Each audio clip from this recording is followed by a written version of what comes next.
राष्ट्रीय कार्यकारिणी की बैठक है। देश भर से आए हुए प्रदेश अध्यक्ष बैठक में शामिल हैं।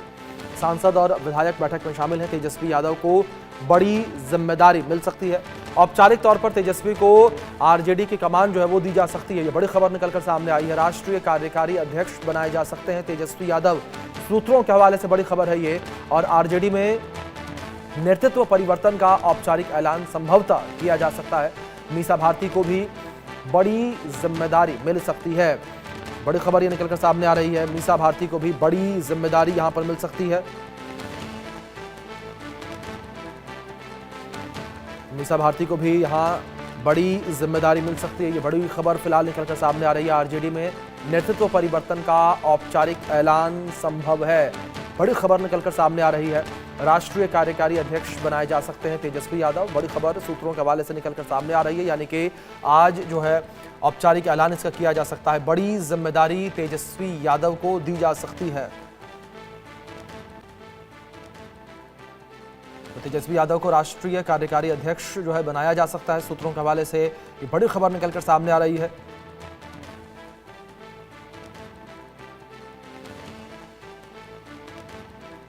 बड़ी खबर जिस बीच निकलकर सामने आ रही है। यहाँ पर मीसा भारती को भी बड़ी जिम्मेदारी दी जा सकती है।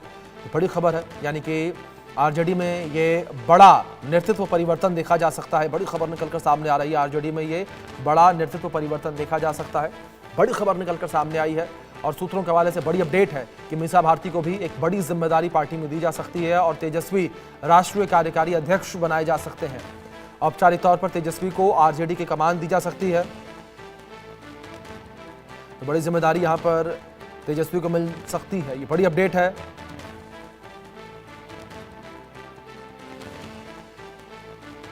बड़ी खबर इस बीच निकलकर सामने आ रही है। तेजस्वी यादव को एक बड़ी जिम्मेदारी जो है वो मिल सकती है। आरजेडी में नेतृत्व परिवर्तन का औपचारिक ऐलान आज हो सकता है। हमारे सहयोगी शैलेंद्र हमारे साथ जुड़े हैं। रुक करेंगे इन्फॉर्मेशन के लिए उनका। शैलेंद्र, क्या जानकारियां फिलहाल मिल पा रही हैं? जिस तरीके से सूत्रों के हवाले से अपडेट सामने आई है कि आज एक बड़ा नेतृत्व परिवर्तन आरजेडी में देखा जा सकता है। देखिए, साफ तौर पे है। अब जब हम बात कर रहे हैं तब ये मीटिंग शुरू हो चुकी है। लालू प्रसाद यादव से लेकर जितने भी बड़े नेता हैं, तेजस्वी यादव, मीसा भारती, राबड़ी देवी, वो सब इस हमारे पास जो हॉल है उसमें मौजूद हैं। और वहां पर पूरे देश से जो प्रतिनिधि हैं वो आए हुए हैं। और साफ तौर पे है, अब ये माना जा रहा है, यानी जितने लोगों से हम लोगों की बात हुई, किसी ने इनकार नहीं किया है। सब ने कहा है कि नेतृत्व तो वो कर ही रहे हैं। अगर उनको कमान मिलती है औपचारिक रूप से तो ये हम सब के लिए अच्छा होगा। साफ तौर पे है, तेजस्वी यादव के नेतृत्व में जितने भी नेता यहां आए हैं वो सब काम करना चाहते हैं। वो ये कह रहे हैं कि वो चूंकि लगातार पिछले कहे कि ये 2 चुनावों से या कहे कि पिछले 3-4 चुनाव, चाहे लोकसभा चुनाव 2019 का हो, चाहे 2020 का हो या 2024 का लोकसभा चुनाव हो, और फिर अभी जो चुनाव संपन्न हुए हैं हाल फिलहाल में 2025 का विधानसभा चुनाव हो, उसमें तेजस्वी यादव ने नेतृत्व किया है। और तेजस्वी यादव के नेतृत्व को ही जो उनकी पार्टी के नेता हैं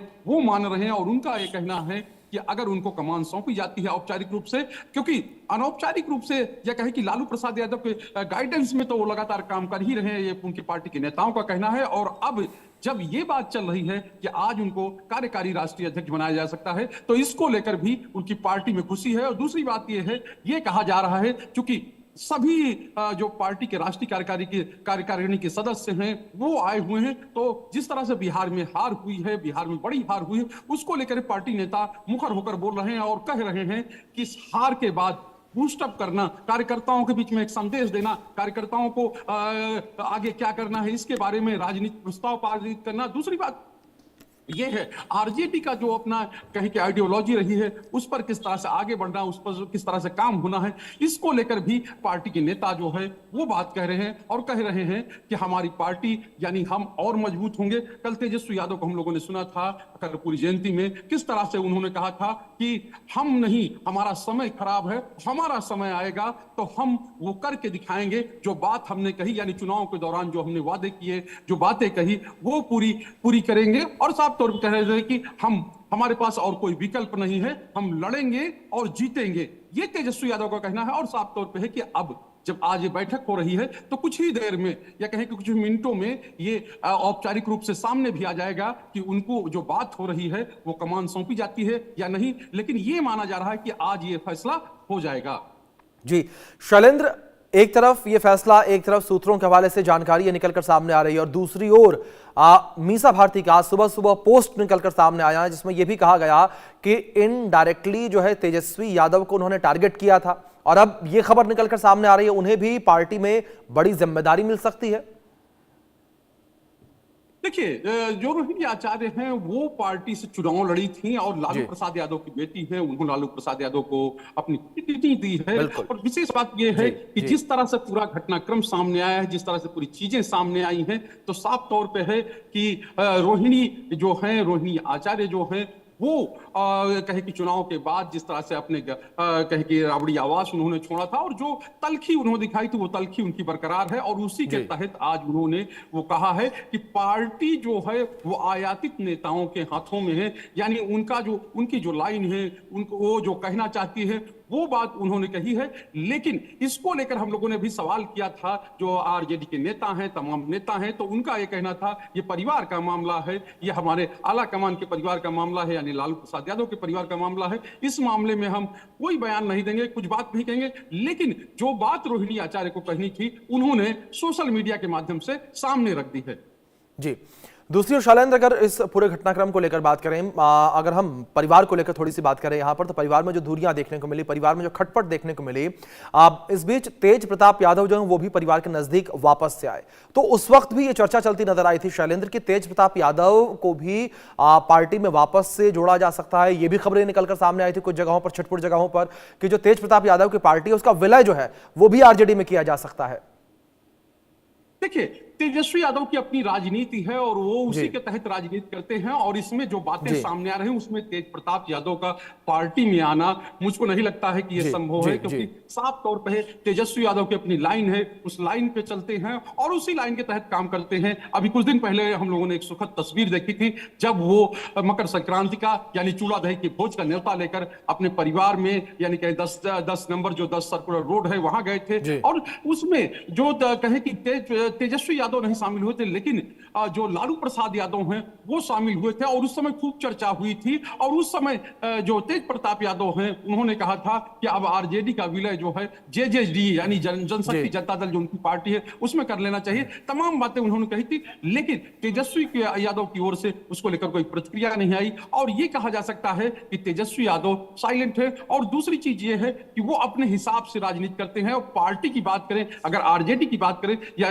लालू प्रसाद की विरासत की बात करें, राजनीतिक विरासत की बात करें, तो वो जाहिर सी बात है तेजस्वी यादव के साथ है। तेजस्वी यादव के साथ उनकी पार्टी के तमाम नेता हैं, कार्यकर्ता हैं और वो जो कहते हैं उस फैसले को वो लोग मानते हैं। बिल्कुल शैलेंद्र, दूसरी ओर अगर हम बात करें इस पार्टी मीटिंग को लेकर, इसको लेकर क्या अपडेट निकलकर सामने आ रही है, क्योंकि कहा गया था कि पार्टी की मीटिंग कुछ ही देर में शुरू भी होने वाली है। जी, तमाम तरह की चीजें चल रही हैं, तमाम तरह की बातें चल रही हैं, क्योंकि पार्टी को लेकर, और ये कह सकते हैं कि अभी जो है इस बैठक में तमाम वो चीजें तय हो जाएंगी जिन पर कहें कि जिन पर चर्चा हो रही है, जिन पर बात हो रही है। और ये भी कह सकते हैं कि जो चीजें हैं, चाहे वो कहें कि पार्टी में अनुशासन की बात हो, चाहे पार्टी का आधार बढ़ाना हो, यानी कि पार्टी में जो नेतृत्व है उसको सशक्त करना हो, पार्टी के कार्यकर्ताओं की बात हो और पार्टी में अनुशासन की बात, सबसे बड़ी बात कि अनुशासन किस तरह से बना रहे। और जिन लोगों ने, क्योंकि कई नेता ऐसे हैं जो विरोध कर चुके हैं, जो ये कह चुके हैं कि नहीं सब कुछ ठीक नहीं है पार्टी के अंदर और इसी वजह से चूंकि समन्वय नहीं था, तमाम और चीजें हैं। अभी कुछ देर पहले जब कहें कि जो भाई वीरेंद्र हैं, मुखर नेता हैं, वो आए थे तो उन्होंने कहा था कि हमने जो कहा है हम उस पर कायम है, लेकिन उस पर कभी बाद में बात करेंगे। अगर तेजस्वी यादव को कमान दी जाती है तो मैं सबसे ज्यादा खुश होने वाले नेताओं में शामिल होऊंगा। तो तमाम ये बातें, तमाम ये चीजें चल रही हैं और कुछ ही देर में जो भी बातें हैं उन पर औपचारिक रूप से, बिल्कुल जाहिर तौर पर शैलेंद्र, सभी की निगाहें इस पार्टी मीटिंग पर कि इस पार्टी मीटिंग से क्या कुछ निकलकर सामने आता है, क्या फैसला, क्या बड़ा फैसला आरजेडी को लेकर लिया जाता है और किस तरीके से आरजेडी का भविष्य तय किया जाएगा। बहुत शुक्रिया जुड़ने के लिए, जानकारियों के लिए शैलेंद्र। खबर इस बीच नोएडा से, जहां इंजीनियर युवराज मौत का मामला है।